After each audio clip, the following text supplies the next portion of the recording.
Welcome to the Guns and Yoga podcast. My name is Wendy Hummel. As we continue this week with our Retiree Masterclass Series and explore the pillar of leadership, I wanted to share something that I recently learned about that ties right into what I wanted to discuss today. As I shared last time, the first concept of the conscious leadership paradigm is radical responsibility.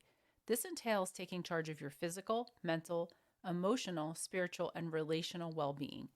As we begin to better manage our nervous system and increase self-awareness, we are better equipped to take radical responsibility for the circumstances of our lives and become more open, curious, and growth-minded. One avenue is to surround yourself with others that are interested in this same path. I recently learned of a social dynamic among female elephant herds called elephant circles, and I shared it with some incredible women who I know. Much like a women's circle, which is an ancient practice where women gather to provide a safe place to connect, share, and empower, the elephant circle is formed either when a female elephant is giving birth or one is injured. Either way, the other female elephants gather in a circle, protecting their sister from outside attackers when she is vulnerable. As fierce protectors, when a sister is down, they gather around her, shoulder to shoulder, they stomp, kick up dust, masking her vulnerability, much like what women do for each other when they're speaking up or sharing new ideas, new spaces, and new life. When they need their people to surround them so that they can create, heal, or recover, we circle up, we have each other's backs. After the new life comes, or when healing begins, or the darkness begins to lift, and our sister is ready to rise back up, we celebrate. We're meant to be there for one another, and sometimes we're the ones in the middle, and sometimes we're the ones kicking up the dust with fierce love. Throughout my career in law enforcement, there were sporadic attempts at the female officers getting together, usually with the female recruits, to tell them what to expect once they graduated the academy. We would discuss things like the places with the cleanest bathrooms on third shift, how to master taking the gun belt on and off, dating other officers, what happens when you get pregnant, and proving yourself to your male counterparts. This was usually a one-and-done meeting, and most of my female friendships and support networks were very informal. Although I felt a strong sense of wanting to outwardly support other women, I'm a bit ashamed and embarrassed to admit that I didn't really always do this because fitting in trumped this instinct. Over the years, there was talk of female officers meeting. Typically, the extent of this was a female officer's range day or just a good old-fashioned girls' night out. While I had close relationships with other female officers and we supported one another behind the scenes, I can't help but wonder what a more widespread effort would have resulted in. I was one of those women that wanted to fit in. I didn't want to be judged for my gender, but my work ethic. I was afraid that if I was part of a women's group, that the guys would judge me and I would no longer be accepted. I've had a lot of conversations surrounding this topic with a lot of people with varying opinions on the subject, and here's where I land now at 54 years old, 4 years post-retirement. Supporting other women doesn't mean that I'm against men. In fact, it has nothing at all to do with that. There are still only 12 to 14% of women in law enforcement, and the stats are even more daunting as we move up the ranks. As women, we have the opportunity to be our best allies or our worst enemies. When we come together, we have more opportunity collectively than individually to support one another's talents, ideas, aspirations, and goals. The genius of the group is much greater than the sum of its brilliant parts. This is simply peer support in action. Many first responder agencies have embedded peer support programs. Peer support is based on the premise that you can be vulnerable with others in a safe environment with those that you have something in common with. It is common for these groups to form a circle when they meet so that everyone can see each other. The circle is a universal symbol with extensive meaning, but I refer to it within the context of community, shared purpose, support, and collaboration. I recently read a Wall Street Journal article that was discussing a private women's club geared towards high-level female executives.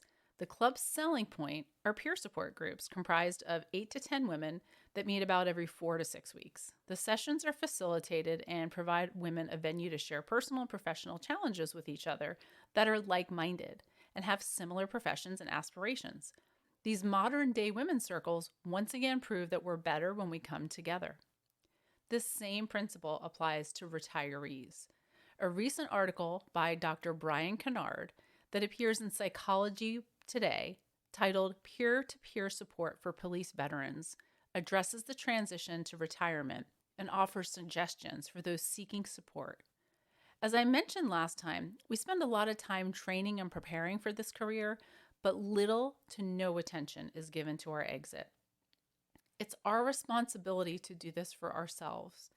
Connection with others is a component of Maslow's hierarchy of needs that he puts after safety and physiological needs, which we covered last time with the importance of the nervous system and regulating it and stress management. But some experts argue that this is actually the most important component. As we look for ways to expand our inner leadership, being with other retirees can create an almost immediate sense of familiarity and safety. Dr. Kennard points out in his article an important distinction between experience and sameness that's important to consider when seeking support. He says, quote, "Having an experience of something makes it more relatable or understandable than when we don't. We often say to others, 'Been there, done that.' Experience then becomes a shared reality between two people that can outweigh the process of trying to put yourself in another's shoes. Moreover, having the same experience can make something even more understandable than just having a similar one. While similarity can count for understanding some things, it may not count for others because it still possesses too many variables that make it unique to the individual." Unquote. In the world of peer support, retirees present an entirely different set of circumstances that only those who have walked that path can really truly relate to. What Dr. Kennard refers to as sameness. Until I retired, I had no idea how difficult it would be for me. I gave it zero thought, and I assumed that I had it all figured out. I had all the proper resources in place. I had a family, I had hobbies, and I had friends. To this day, 4 years post-retirement, I still experience the residue of unresolved trauma, moral injury, and continue to find ways to support my future path, health, and vitality. Connecting with other retirees, whether it be one-on-one or a more formal effort, is something that any retiree should strongly consider. And it's something that I've started to do proactively for myself. Even if you are that guy or girl that didn't have a lot of police friendships outside of work, having something in place can be really helpful. As I have learned, things have a way of rearing their ugly head when you least expect it. And even if you retire under the best of circumstances, it can't hurt to have a support plan. I encourage you to consider who will be on your retiree roundtable. How often will you meet? What is it going to look like? Meeting for coffee with somebody or forming a group that regularly meets? In a study done by the National FOP and the NBC Corporation in 2018, peer support was found to be helpful by 3/4 of those who utilized this resource. Scientific research tells us that when we're stressed, we release a hormone called oxytocin, which encourages us to seek support. And when we do so, it benefits our heart and our immunity. Although Charles Darwin has been credited with the phrase survival of the fittest, a further examination reveals otherwise. In fact, Darwin said, quote, "Those communities which included the greatest number of the most sympathetic members would flourish best and rear the greatest number of offspring," unquote. What Darwin calls sympathy today refers to terms like empathy, altruism, and compassion. This ideology has been referred to as survival of the kindest. All this to be said, peer support, community, and connection is the foundation for human beings to flourish. Whether it be for active first responders or retirees, something formal or informal, consider how this resource could be of value for you, for your loved ones, and your friends and former colleagues.